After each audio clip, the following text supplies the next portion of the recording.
I'm Lance Phillips. Today is National Microwave Oven Day, which reminds me of Weird Al Yankovic's song, Dare to be Stupid, and the lyrics, stick your head in a microwave and get a tan. CK, is that something you do?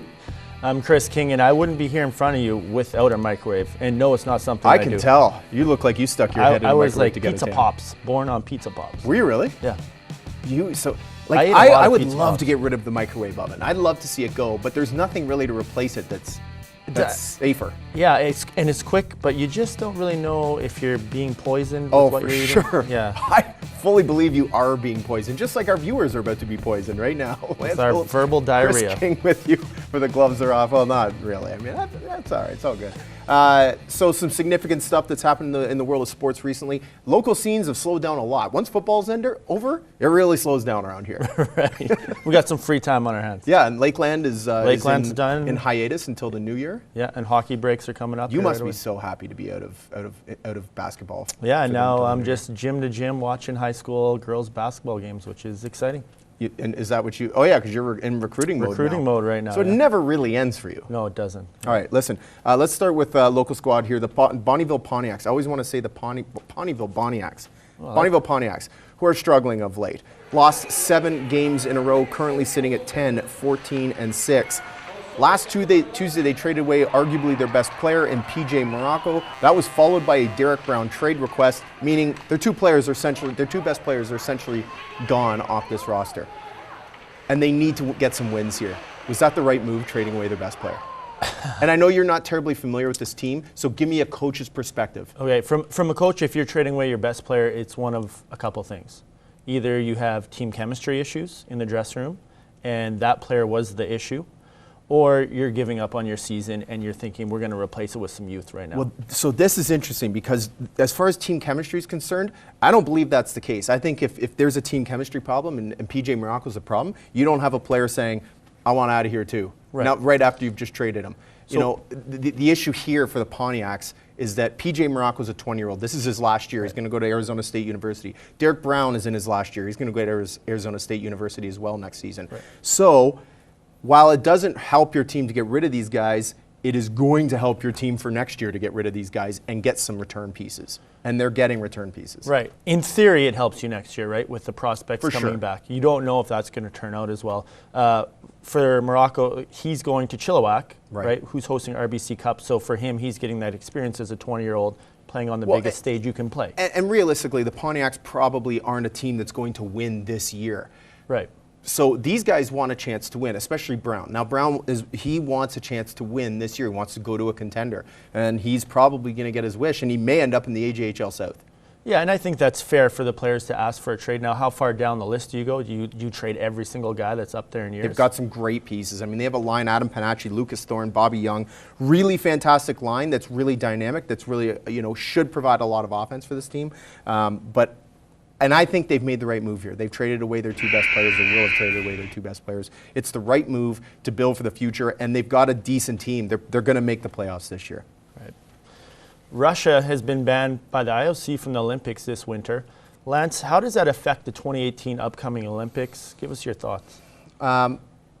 Listen, it's putting a message out there that to other countries that, and it's a firm stance by what I would consider a corrupt IOC, saying, we're not going to allow doping. We're not going to stand for this. This isn't happening in our house, which is the Olympics. And it's a firm stance. And it's a good one that they need to take. The thing that's interesting to me, and what remains to be seen is Russia just going to boycott altogether now? Well, what does boycotting do for the Olympics? Like if you boycott the Olympics, are you really sending a message? Russia's strong in Winter and Summer Olympics, but in this case, I don't know if it matters because how many athletes are you going to be sending? You can only send your clean ones, and they're only going to play under an Olympic flag. Right. So they're playing in clean. Let's say they play hockey. They're playing in all white gear. Probably with the Olympic rings on it. Yeah. I don't know. I'm glad that they did this because this was the biggest comprehensive cheating program the IOC's ever seen. It's crazy. 312 falsified reports since 2011. That's unbelievable. You can't tell me that some other nations aren't doping. Maybe not on the same stage. Everybody's doping. So that's my problem with the Olympics is that... I say everybody, not everybody. Not everyone. But yeah, there's people from every country, I think, that dope. I think we're probably okay with that. what's the limit that you go to in terms of banning people and countries? Because I feel like the Olympics is really overblown in some terms. Sure. So Russia being out of it, does it affect the whole product? Probably not, because it's about sport and bringing cultures together. Fair. You know what I'd like to see happen here, frankly, is I'd like to see them catch a whole bunch of other dopers and then have a doping Olympics. Yeah, I mean, I think a doping Olympics would be way better than just the regular Olympics. You imagine the world records that'd be broken? You could have a world record of doping Olympics, actually. That might be your best idea yet. I would pay to watch that and not the regular Olympics. Listen, you mentioned about, everyone's doping. I said it. Obviously, everyone's not doping, but a lot of athletes dope. It's going to continue to happen. It's just a matter of, did you get caught or not? Right. Russia got caught. That's the bottom line. Ryan Goins and Marcus Stroman. There's a little bit of an issue here, mainly on the Marcus Stroman side. He's been talked about lately as being a whiner, given all his tweets.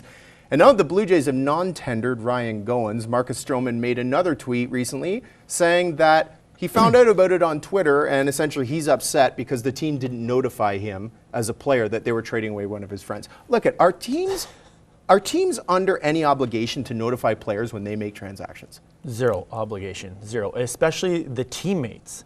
If they're telling Goins, hey, we're going to let you go, we're going to let you test free agency, you're sent down, fine.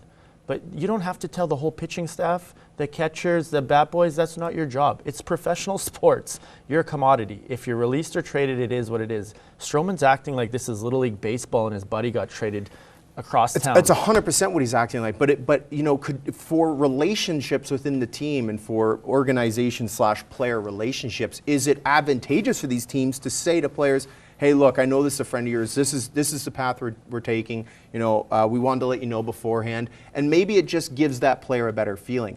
I know it sounds like stuff that you hear in public school, but public school is elementary school. That's what I call public school, for the record. Yeah, but that's what it seems like. But maybe that's good for player-organization relationships. That's not the job of the GM. The GM makes the decision, right? Like, you can't bring in 25 guys and say, hey, we're thinking of moving this guy. I think it's way easier as a GM if you cut the string right away and you say, listen, we're sending you down, we're trading you, pack your bags and get out.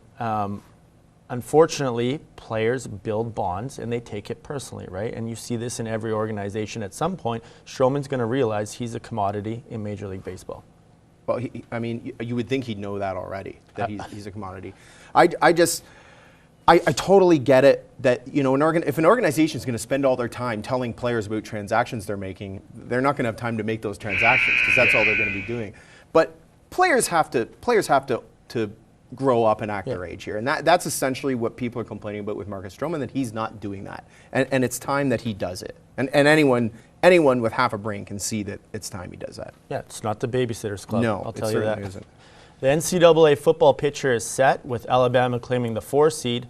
Lance, should Ohio State have been the 4 seed over Alabama? Yeah, they definitely should have been the 4 seed over Alabama. I mean, they won the Big Ten championship. They should have been the 4 seed, like Penn State should have been the 4 seed in 2016. They won the Big Ten championship. What did Alabama do? They finished second in the SEC. Right, with 1 loss, right?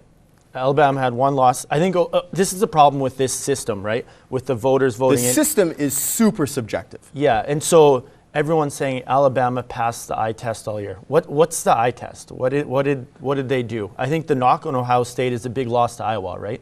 Yeah, and they got blown out 31-16 versus Oklahoma as well. Mind you, Oklahoma ended up in the playoffs, so that doesn't look so bad. Right, but I think we both know well enough in sports, you could lose big at any time. Alabama could lose big if they had a bad game. I think Alabama deserved it. If you look at the rankings all year, Alabama was always ahead of Ohio State. Now, whether they didn't have anybody of any consequence that they played against. Like, their biggest and most compelling win was against LSU, who finished 17th. Right. That was their biggest win of the season. Ohio State beat Penn State, and they beat Wisconsin, who was 4th at the time. We talked about this a couple of weeks ago. I was okay with either team getting in, right? Alabama looks like they're better on paper. Ohio State probably is going to win their bowl game by 20, 30 points. I would hope, just to prove that they should have been there. I mean, this is the interesting thing. The committee made a point that the margins weren't close enough, which essentially what they're saying is they felt that Alabama was the better team, and it didn't really matter if Ohio State won the Big Ten championship or not. But it's so subjective. I mean, what do you mean they're the better team? I mean, you can't really say they're the better team until they played each other, which they weren't going to do anyways. So they've made an error here. It should have been Ohio State in there. They had more compelling wins over the course of the season. Yeah, they had a blowout loss, But that Iowa team, I believe at the time was, oh no, they were unranked at the time. No, but they were playing good football. They were playing really good football. I mean, Penn State barely greased by them, really. Yeah. They were playing really, really well. I still believe Ohio State should be in there. And it's yet another year where the Big Ten does not have a team representing, and 2 teams from the SEC are representing. A lot of SEC love. Yeah, a lot of hitting love in the NFL recently. Of course, on Sunday we saw Rob Gronkowski lay the elbow into a Bills defender, and then on Monday Night Football, bit of a disaster versus Steelers versus Bengals, pardon me. Of course, it started with a brutal injury to Steelers linebacker Ryan Shazier. I don't know if you saw that, but that was nasty looking, and that wasn't obviously, an injury that was created by another player. However, Juju Smith-Schuster, his hit on Vontaze Burfict was labeled dangerous, and then a greasy George Iloka hit on Antonio Brown. 1-game suspensions for Smith-Schuster, Iloka, and Gronkowski. What are these 1-game suspensions saying to the rest of the league? On the positive side, they're saying that we protect our players. We're going to give out suspensions. No, they don't. They're saying it. They suspended for 1 game. 1 game. Now, I find it really tough to think that all 3 of these hits are the same hit, because I don't think they're anywhere close. Look, you can make a case that the Smith-Schuster hit was clean. That was a serious block, is what he laid down. The issue is his head. His helmet contacted Burfict's helmet. Right. That's the issue there.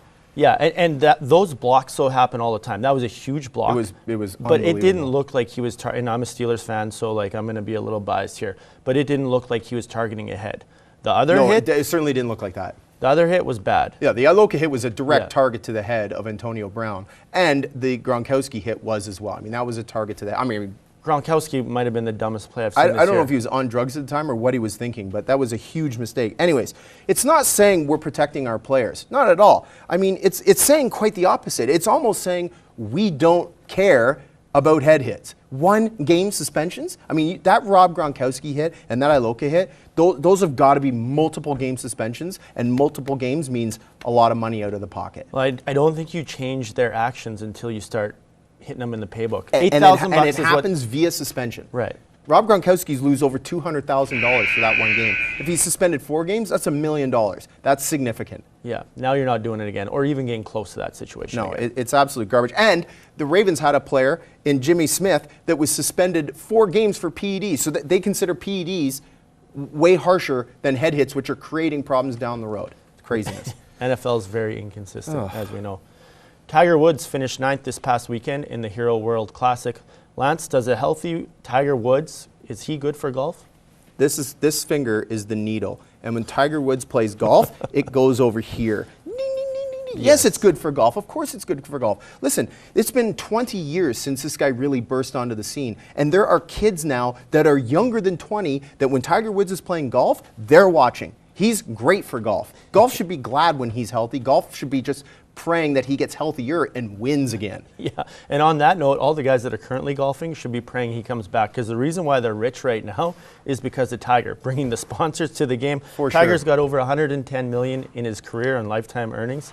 And a lot of these guys got rich from him. Okay, there's some great players on tour. I mean, Jordan Spieth is a fantastic talent, but people aren't turning on their television sets to watch Jordan Spieth or Dustin Johnson. They're turning on their set when Tiger Woods is on. Like, I love playing golf. I love playing golf. I don't particularly enjoy watching golf. I find it boring to watch. Yeah. But I don't find Tiger Woods boring to watch, simply because he was so dominant and moved the needle so much when he was at his height of his career that nobody's ever done. And you just want to see this guy do it again, given all the things he's been through. Just once. You want to see it just once. For sure. And like I said, he moves the needle, and that is the biggest thing. He brings fans out to the course. He's going to bring fans out in person to watch this guy, which means more sales. It's money. It's all money, and Tiger Woods brings in money. It's great for golf. I think you talk about the common fan that just watches golf, maybe on a Sunday. If Tiger's in the running, on Saturday I'm watching, on Sunday I'm watching. No question. And I'm one of those guys that will not watch a full 18, but with Tiger, I'll sit down and watch that whole 18 just to see what he's going to do. I mean, given all the stuff that he's been through, a lot of people could make a case, I'm not watching a guy like that. I don't want a guy like that being an influence on my kids or whatever, and that's fine. The bottom line is Tiger Woods moves the needle in the sports world, and it doesn't matter what he does. Yeah. He could be playing golf, he could be playing crokinole. he's still going to move the needle. It doesn't matter. And it's exciting to watch him play, and golf should be ultra happy that he is playing.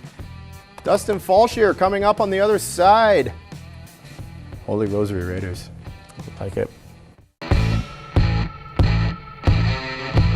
We're back. You can keep your gloves on, but ours are off.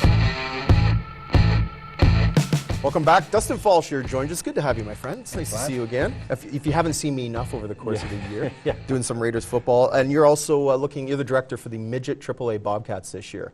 Yeah, correct. Now listen, there's some significant events coming up this week, actually. We've got a fundraiser happening Thursday. Tell us a little bit about that fundraiser, because I know it's something that you guys use to try and gain some funds this year. Yeah, and so our big fundraiser through the year is our annual Pasta Bash. Right. So we always have a supper, have some silent auction items. Usually bring in some entertainment, comedian, something like that, and then we have a guest speaker that's hockey related. Last year we had Barry Stafford from the Edmonton Oilers, and he talked a little bit about his experiences with the Oilers. And then this year, with us playing the national women's team, of course, it falls right in line that we're able to have members from the women's team come, and Melody Davidson is going to speak on behalf of the team. So it'll be a fun night. That's fantastic. Yeah. And with the women's team coming to town, you guys play them on Friday night this week. Is that correct? Yeah, correct. Every 4 years, I guess, as every Olympic year, as a tune-up, the women's team, they play every team across the Alberta Midget League. So it's great for us. It's a great fundraiser, with the gate then that we get at the rink on Friday night. But it's also great for the women. They get some competitive games.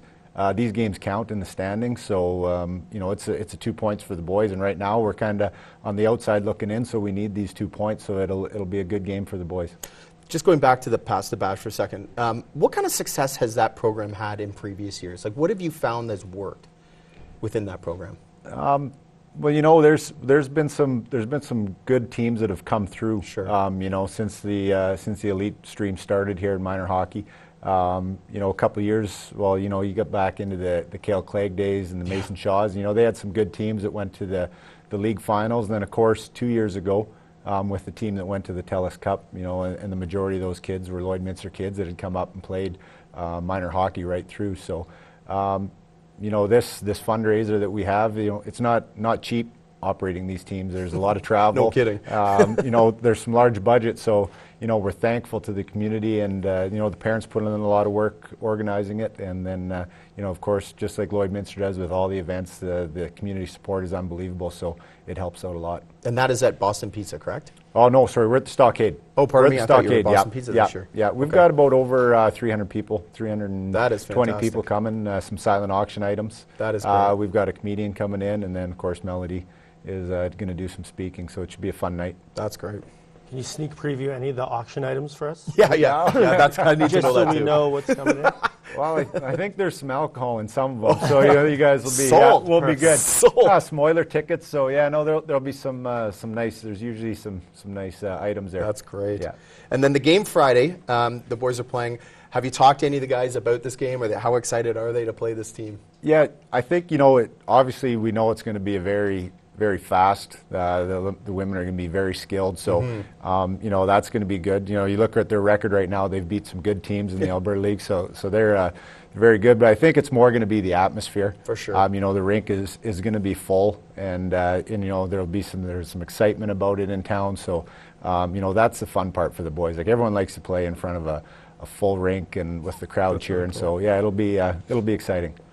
Holy Rosary Raiders football. Another successful year. I know you didn't get to exactly where you wanted to be, which was winning the Alberta Bowl, but Chris and I talked about this on last week's show. Do you consider the season a success, given everything you've done this year? I do. Good. I do. And if you just based it on winning a provincial championship, you'd have a lot more failures than successes. Yeah. I guess unless you're Cochrane, maybe, but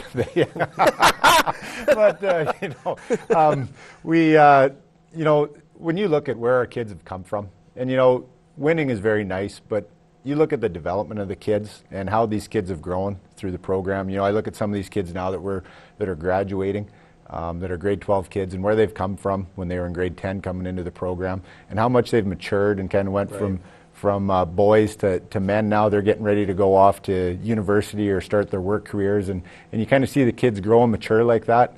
and you see what great young men they become. You know, that's really where the cool success and what you think. You know, that's where a successful program comes from, is when you see guys like that develop. That's really cool. And ultimately, the skills those kids are getting from you guys as a coaching staff is going to carry on later in life. We talked about this last week. Ultimately, really, one touchdown is separating you from provincial champ or not. And if you look at all the steps you guys took to get there, it's very impressive what you guys did this year and the last few years, really, as we talked about on the show. Yeah, and even just with some of the rookie players like Dante, a rookie quarterback, playing this year. Does it get...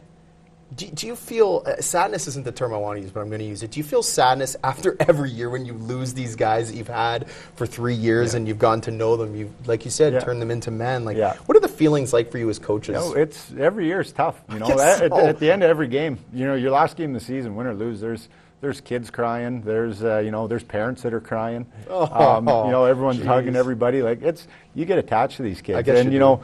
It is sad to see them go, because you do develop that relationship with them, and you enjoy being around them. That's cool. Every day. But at the same time, it's nice to see them move on. And then you do go back, you see them in the community, you touch base with them, you stay in touch, and it's fun to follow up and see where they end up and how they move along with their life. So.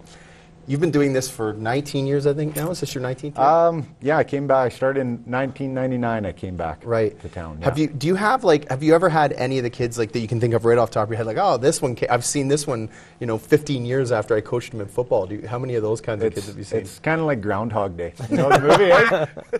You get the same. You get one or two knuckleheads every year, and you got the jokesters, you got the kids that are pretty shy. You know, it is. As much as the teams change, they stay the same. Every team has a little bit of a different identity, but they're high school boys, and they goof around just like when we were in high school, and it's probably not much different than when we played high school sports. They're still kids. They're better than I was playing high school football. I can say that. They would have whooped us playing. Yeah, there's no doubt about that. Well, and the training's so different for them now, right? And you guys look at the vault now. Yeah. How's that going to change moving forward? Because you guys, to me, do a great job of training your kids and getting them to adapt really quickly. With the vault added, you guys should be almost going to another level, I think, right? I hope so. I hope that's the plan. We've as soon as we got on the bus, start coming home from Lacombe, we started working on what we're going to do for next year. So we've got some plans that we're working on right now, and it even goes beyond the high school, and starting with some of the minor football and looking at what our kids coming up through the system, what things are going to look like. So. We've got a philosophy on our program, kind of based on some of the skills and core skills that we want our kids to get to perfect and to work on those skills, and then build off that and keep kind of our philosophy on how we want to build our team. So. I know you're involved with the Pee Wee team as well, the Colts, who had a good year this year. Do you get excited when you see some of those kids? I mean, they're not quite there yet for high school, but you get excited when you see them like, this is the next crop that's going to be working their way up. Oh, I've got succession plans laid out for the next next 7 years. But I look at those kids now, and I love it. I love watching those young kids. They come out and their helmets are on. They can barely hold their heads up. It's true. Their mouth guards are jammed in there, and they're excited, and they're having fun, and they're running out there in big shoulder pads. But I look at these kids now, and I think I watch some of the plays some of these kids make, and how athletic they are, and how they already starting to understand the game. And it's exciting. I enjoy it. It's a lot of fun. Can you relate? At some level? Well, the coaching piece, it's funny because same thing at the end of every season, you're torn up and you have that relationship. Yeah. But as a coach, you're coaching for the current year, the end of the year, 2 years down the road. The kids don't know that you're doing that, but in your head, everything's kind of laid out. Yeah. So I don't think people know that happens. Yeah, there's a lot of work and planning that goes into it. Success, I know you said you would classify this year as successful. Is there any kind of one thing that really stood out to you, like, hey, we did this really well this year? Our resiliency this year. That's a good point. We came and we'd come off 2 very successful seasons where we'd only lost 1 game each year. Mm-hmm. We had some expectations on us, and we were young at a lot of positions, skilled positions. Yep. And just the way, and then we started this year. We knew we had some tough games on the road, exhibition games that we were going to play, and we did that on purpose. You know, we got down, then we came back, we lost our first game to LCHS. Yeah. And so, you know, we were 0-4, and we could have went south in a hurry, you know, but we talked with the boys, and, you know, we were right where we wanted to be. We knew what we had in that dressing room and on the field, and how we were going to keep building. And, you know, the kids could have thrown their hands up and walked away and said, you know, we're tired of this, but they stuck with it, and they started working harder and harder.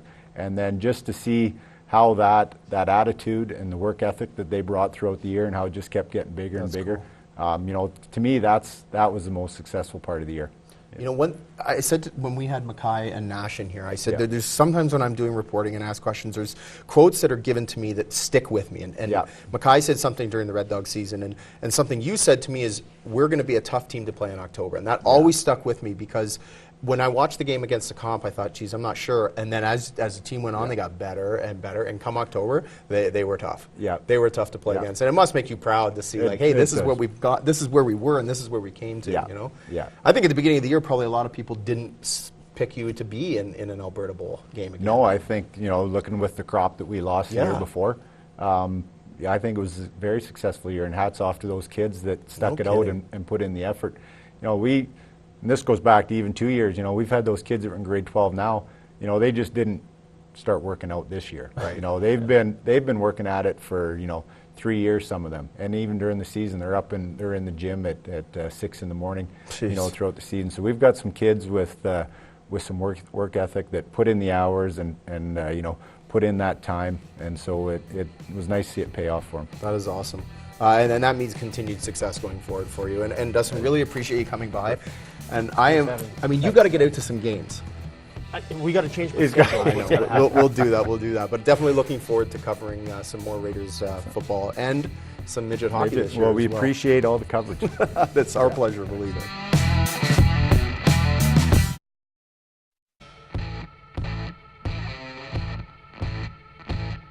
We're back, and the gloves are still off. So Dustin did consider the season a success, which you thought he would. And I'm not saying that they wouldn't. I just figured they'd be disappointed in their season. The coaches know that only a small amount of times you're going to win the big one. Oh, for sure, right? I mean, it's not easy to win championships, right? No. You know, no matter what league you're in, it's not easy to win championships. Whether it's the CFL, the NFL, it's hard to win championships, isn't it, Kinger? I don't know what he's talking about. Just ask Tiger Woods. Tough to win a championship, baby. Moving on. This is Mike DeCourcy, at Mike DeCourcy 9. Dropped a few coming in for a 476 over par back 9. That's golf. Of course, a little error there in the Tiger Woods scoring sheet. He had 512. It looks like my back 9. Shot a 512 on that round. That's a tough round of golf. You've got mail. That is. Someone made an error on the scorecard. Minor error. Minor error. Tom Brady's ego, at Tom Brady's ego. This is literally the best ever. Today's December 1st, and you know what that means. This is incredible.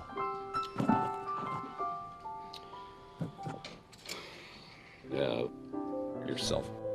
Have you ever seen anything like He's this? such a loving guy.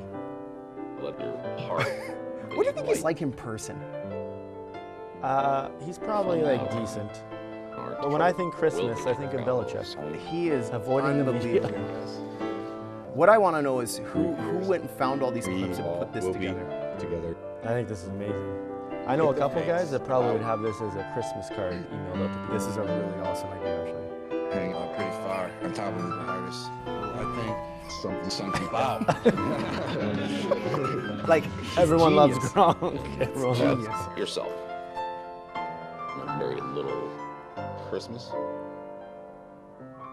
No. Thank you guys. Have a good night. That's pretty incredible. That's gold. Right? Yeah. Really? Mail All right, I'm up. Yep. I'd give a Nobel Peace Prize or something to the guy who Whatever you designed get for Evergirl. making Twitter whatever you videos. get for making tweets. A Nobel Tweet Prize. Tanner Goulet, I believe you know this person, at Tanner Goulet. I'll be honest, and here's the key of this whole thing. I had a few drinks and ripped into Kinger Chris, at Kinger Chris, about his on-air hand gestures. But this, at Gloves TV, referring to last week, is awesome. At Lance Phillips TV, even kept my girlfriend watching. Hashtag bold prediction. Next, at Tim and Sid, hashtag will watch again. I don't know what he meant by the Tim and Sid thing, but that could be because he'd been having a few drinks. I think he meant that we were that good. Yeah, that's probably not what he meant. Yeah. But a few drinks may do that to you. Tanner's talking about this. The elephant. Yeah. The elephant, yeah. Hey, You know what? Everyone's got their thing, Tanner, and it's tougher than it looks doing this job. Let me tell you that right now. And you can say that as a professional. Yeah, obviously the amateur professional here. As a professional, you can say that. Bar Down, at Bar Down. The Argos took the Grey Cup to the Raptors game and met up with Drake. For more, at Bar Down. I mean, the picture's amazing, other than Drake's in it. I'm like not Drake? a fan of Drake. I can't get into Drake, dude. I can't get into Drake. I like Drake a lot. What do you like about the guy? I like his music. I like he's Canadian. I like that he loves sports. I like the whole deal. He's too involved at Raptors games. Like, he's too involved. Is that a thing? You can be too involved at a professional sporting event? Yeah, if you're sitting on the sidelines and you're acting like a coach, yes, you can be too involved. Okay, but everyone knows. Okay, well, how would you like it if your ambassador of Rustlers basketball was sitting beside the bench, basically, and he was yelling at players and coaching? How would you feel about that? Okay, first off, does he have millions of dollars and is mail. he giving it to us? Because then I'm totally fine with it. He could yell at me all game. Is he giving millions of dollars? I'm pretty sure. Marcus Stroman at Memstro6. Crazy. Can't believe my brother at rgoin17 is gone. Even worse when you find out through Twitter, #communication. That is what we were talking about. Baby. Just stop it. Stop being a baby, there's Stro. mail. Stroman gear burnt. It's That's probably not right that I call him Stro. He's not my friend. I think so it's I think that's a nickname thing. I shouldn't call him that. Stroman, act your age. Yeah, he's sensitive. He's sensitive. He's a sensitive boy. Brendan Curdy at Brendan Curdy, New Jersey. Ohtani has told the Yankees they won't sign with him, Cashman says. I'm very excited. He got roasted by New York, Yeah, by New front York page. media. Yeah, front page. They called him a chicken. Yeah. They called him a chicken. Why? Because he doesn't want to play there? He doesn't want to play in a big center, and he wants to play on the West Coast. He wants to be the only Japanese player on the team, the big Japanese player. Is it a possibility that he and Giancarlo Stanton are on the same team next year? I'm starting to feel that way. It's starting to feel that way. Maybe there's a thing where he and Giancarlo are together on this, and they're like, hey, we want to go to the West Coast. We're going to be on the same team. If that happens, you know who I keep hearing that? Oof, Who do you keep hearing? Angels, possibly Ohtani to the Angels. Definitely not. This is Ryan Sklapski, of course, the Sklapper from Lloydminster at Lance Phillips TV, at Gloves TV, at King or Chris. Highlight of the weekend, of course, this goes to the turf guy during the Big Ten Championship who repaired the turf. It was themed to Titanic music, and it's pretty good. Impressive job he did. Sklapper's always got our backs, that's for sure. Yeah, beauty, absolute beauty in town. He is unbelievable. I don't know what I'd do without him. Mr. Lloydminster. We're back. You can keep your gloves on, but ours are off.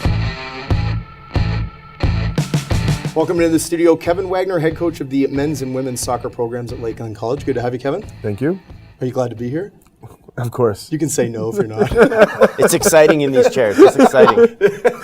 It's a hot seat for a reason. Is it? Yeah, it's hot. It is hot in here. Honestly, it's sweltering. Kevin, listen, let's talk soccer. I know you didn't quite have the seasons that you wanted from both your teams, but on the women's side, some really good improvements. You and I talked about this even during the season, some nice improvements from the women.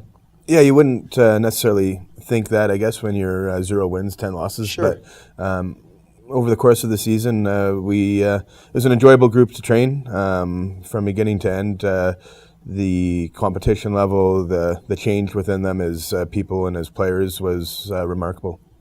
Well, one of the things that we talked about is at the end of the season, you guys are playing really tight with playoff teams, where at the beginning of the season, those games were 5-0, 4-0 games, and those games are tight right down the wire. And I don't think you see that when you look on the standings. What changed in the girls down the stretch?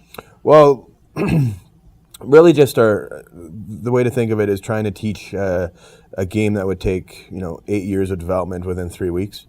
Oh. And so because we came in with 9 rookies, only had 4 second years, no goalkeeping, so a whole bunch of, for different reasons, a whole bunch of problems. So it took a little bit of time. By the time we ended the season, we had shown a huge amount of growth, but our season's so short, it was done. So, Medicine Hat, 1-0. Missed a couple opportunities. First game we played was 5-0. So, Red Deer 5-0 to coming within a goal of beating them.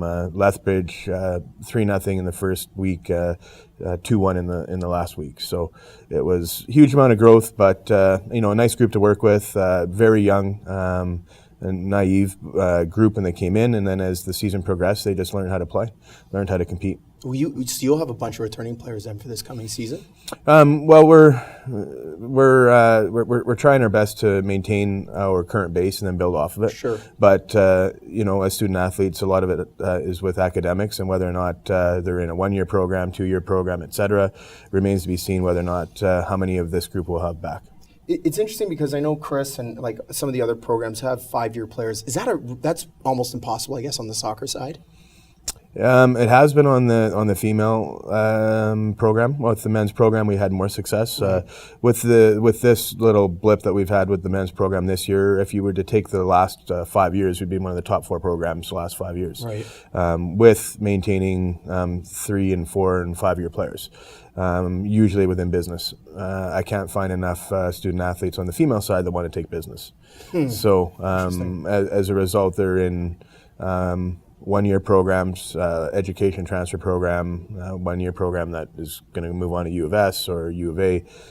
So they're here for a short period of time, and that's where maintaining growth and development is a little more problematic. And on the men's side, as you mentioned, you guys have came off quite a run in terms of like in the ACAC South and being a playoff team. With this new group this year, what were the struggles that you guys had to overcome? Obviously, a ton of new bodies on the field. We talk about it in the office quite often, but let's chat about some of the things on the men's side you guys had to overcome this season with new players. Well, the details is what's always the interesting piece, right? The losses are losses, but the reality was that for the last half of the season on the men's program, we played with either no subs or 1 sub. We had injuries. We had 6 players that never ended up playing for us, and so we ended up with not many players by the end. And so to get through a soccer season, a game that is a physical sport and a running sport, really the last 4 or 5 games with sometimes only our backup keeper as a substitution, maybe 1 other player as a sub. I think that managing that piece of it was we didn't win at the end games. We weren't in many of the games, but we did manage to get reasonably well through the season and still showed small examples of success. It just didn't lead to success on the scoreboard. Is it a challenge recruiting against schools that are recruiting in Calgary and Edmonton? Do you find it a challenge to pull kids in against those schools? Every sport's different. So what our basketball program would have would be different than our volleyball, different than our soccer. I think that the easiest way that I would like to think of it is that culturally the sports are different. What centers play soccer? What size of communities play soccer? And traditionally, soccer is a sport that's played in big cities. Right. I would suggest volleyball is a sport that's played in all centers, but definitely in small centers as well. Sure. And basketball, I would say, is more of probably a big city sport as well. So that means that we're looking at recruiting players from big cities to come to a smaller campus, a smaller college, and a small center. I think that that's a different component than potentially other sports that culturally have different pieces to look at. And further to that, I think the next piece of it would be where soccer fits in collegiately compared to where other sports would fit in collegiately. Mm-hmm. So if you look at soccer at the professional game in Canada, we've got professional teams. Then we've got semi-pro leagues. We've got about 3 leagues of semi-professional. We've got a pro league out on the east side of Canada. We've got PDL, which is development leagues for players that are in their early 20s that are aspiring. We have CIS, we've got college, we've got about 8 or 9 different leagues that are potentially of value or interest to players to play in soccer before they play college. And we talk about the recruiting piece all the time at Lakeland. the recruiting net for soccer is a very broad net. It's not like you're just taking kids from Saskatoon or Manitoba. The places that you guys are looking at kids for the upcoming season would be as far as? Anywhere. So we're going down to the States, this weekend to take a look at players. We've been in BC a few months ago. We started recruiting in middle of September. Really for the following year, and it'll take us a good year just to try to get a team in place or two teams in place. So, yeah, we get them usually anywhere, but we are targeting right now a little further away from us. So internationally, on both men's, women's programs, BC, Ontario, and then trying to build the local group, trying to build the local region, trying to look from within, but it's difficult to recruit out of Saskatoon, Edmonton, Calgary to come to Lloydminster right now because there's plenty of opportunity and options for those players to stay home. Who are you a fan of as far as teams are concerned? Manchester United. Okay, so do you watch any MLS soccer at all?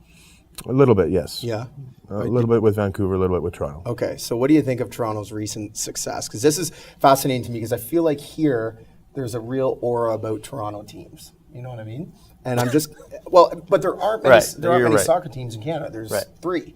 So as far as MLS is concerned, is there one of those 3 that you kind of gravitate more to? Well, I used to be, I've swayed. Inherently, I don't have a team that I would support from being younger, it was always Manchester United. Right. So now it's more about the opportunities or that I've had as a coach dealing with Toronto because I've been at Toronto. I've worked under when I was with the University of Saskatchewan. We went there multiple times a year. So I worked within Toronto, been to Vancouver a few times as well. So I think for myself, the interesting piece is that every one of those, I look at it as not a fan, I look at it as a coach. Interesting. So I look at it as what is their academy structure. We've got Whitecaps academies in Saskatchewan that are tied to Vancouver. I was coaching at them last week. Okay. So it's a little bit different from my standpoint. I'm looking at the developmental model that they have. I'm looking at the facilities that they have, how much money they put into youth programming, and so on the coaching piece is how I look at it. I think it's quite any time that we can have success. Toronto went through a number of years of having no success. Did they ever? But now they're back-to-back years, really some internationals that are having huge success, and American players as well, which are really adding to that. Goes great with the culture that they have of soccer, and then culture of that they're developing from international culture to now a Toronto culture of it. Seems like all Toronto fans are very boisterous. Listen, I wouldn't class myself as a Toronto fan, and I'm not a TFC guy. I find it fascinating what they've done there, and like you said, they went through years of just being awful. They were awful, and they've got this culture. But Toronto's a very diverse city, so I feel like it allows it. So you hit the trail coming up to the U.S. You said next week. This weekend, yeah. Okay. We'll have coaches leaving tomorrow. Good stuff. Going to California. Hopefully we'll see some more success from Lakeland soccer teams this coming year. Let's hope. Thanks for stopping by, Kevin. Really appreciate Thank you. it. Thanks, guys.